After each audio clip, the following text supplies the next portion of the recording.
कोणीतरी लात नाही मारली. आबांनी तुमची झोपण्याची सोय किचन मध्ये करायला सांगितली. I am sorry. Kirloskar house मध्ये इतके लॅविश बेडरूम्स, गेस्ट हाऊसेस होते, पण तुम्हाला तर किचन मध्ये ऍडजस्ट करावं लागतंय. Riya, that's absolutely fine. हे बघ, आय नो हे थोडं वेगळं आहे, पण खूप भारी आहे. आणि असा एक्सपिरियन्स आम्हाला परत कधी अनुभवायला मिळणार?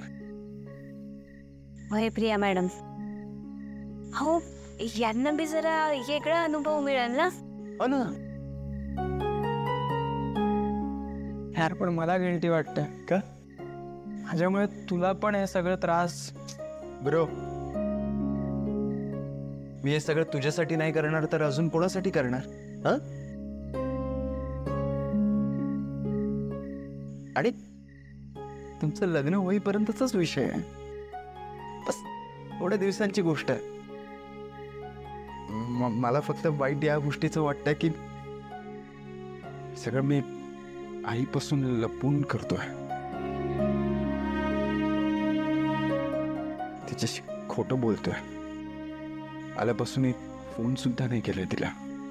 ठीक आहे आदित्य सर, तुम्ही यानं प्रीतम सर देवी आईशी बोलून घ्या. मी बाहेर झोपते. बाहेर कुठं? प्रिया मॅडम सोबत झोप ना. हो, चल पारू, तू माझ्या रूम मध्ये ये झोपायला. असंही तू बाहेर झोपणं मला योग्य नाही वाटत. फक्त आपल्याला एक काम करावं लागेल की आबा उठण्याआधी आपल्याला सकाळी लवकर उठून यावं लागेल. चल चल.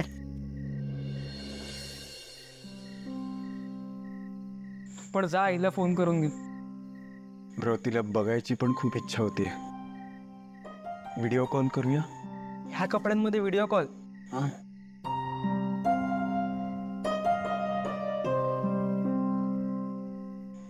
आयडिया.